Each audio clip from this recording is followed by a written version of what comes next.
Hey guys, welcome back to the channel. So in today's video, we will install macOS Sequoia on VMware using a VMDK file in just under 5 minutes. So we will also cover some important steps such as installing VMware Tools and signing into your Apple ID. So let's get started. First, ensure you have the latest version of VMware Workstation Pro, specifically 25H2, and you have unlocked the macOS guest operating system using the macOS unlocker. So if you haven't, you can watch the video tutorial shared in the video description below. Next, open VMware Workstation and create a new virtual machine. Select Custom and then click on Next. Now, select the latest 25H2 version and click on Next. Select I will install the operating system later and again click on Next. Now select macOS 15 as the guest operating system and then click on Next. Now set a name for your virtual machine and again click on Next. Under the number of processor settings, select the maximum available and then click on Next. Under memory, set it to half of your available RAM and then click on Next. Keep all these settings as default and continue to the disk section. Here, select Use an existing virtual disk and then click on Next. Now, click on Browse and select your macOS Sequoia VMDK file. I will provide all these download links in the video description below. Now, our virtual machine is finally ready. Just click on Power on this virtual machine to start your macOS Sequoia VM. Now wait for a couple of seconds and then you will see the login screen. So in no time, you have successfully installed your latest macOS Sequoia on your VMware. Now type in your password, which is 0904, and continue with the logins. Once logged in, you can see that your desktop resolution is way too small. So to resolve this issue, we will be installing the VMware Tools. To do that, under the menu, click on VM and then click on Install VMware Tools.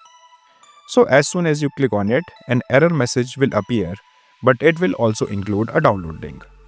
Just click on this download link and it will download a file by the name darwin.iso. So download this file and save it to your desktop. Now again, under the menu, click on VM, then go to Removable Devices and select CD/DVD and click on Settings. Under CD/DVD, select Use an ISO image and then click on Browse. Once done, select your darwin.iso file that you have downloaded above.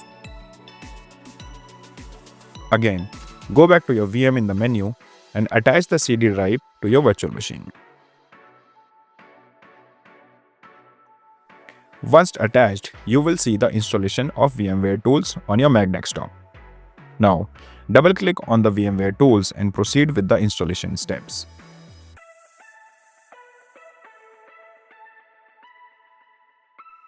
So if you get this error warning, just click on Open System Settings and then click on Allow. So this will allow VMware to make changes to your macOS.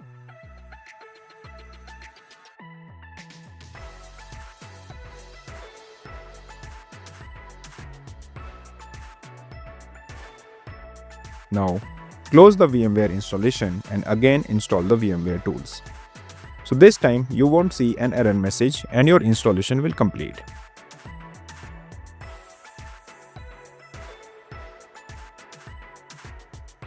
Once the installation is complete, click on the Restart button to restart your Mac.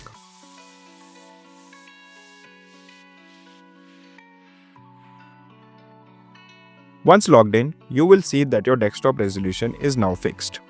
Moving on, the next step is to log into your Apple ID. So this is a tricky part, so watch this carefully.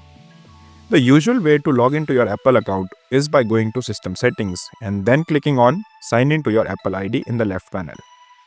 So if you type in your Apple email address and password to sign into your iCloud account, this will throw an error warning stating that this cannot connect to a network.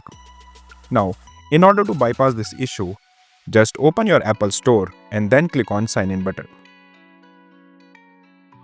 Once done, type in your Apple account credentials.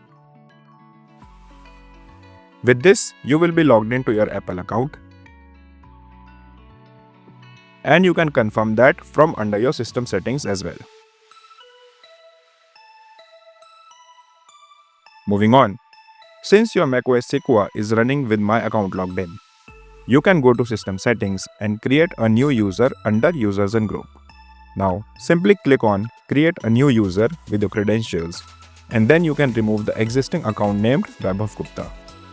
Lastly, you can update to the latest version that is available for macOS Sequoia. So, go to your System Settings and click on General. Now, click on Software Updates and ensure you are up to date with the latest version of macOS. If you wish, you can also update to the latest macOS 26, which is macOS Tahoe. So that's it for today. If you encounter any issues, please comment down below and I will respond to you. If you like this video, give it a thumbs up and do subscribe to our channel for more amazing videos like these. I'll see you in the next one.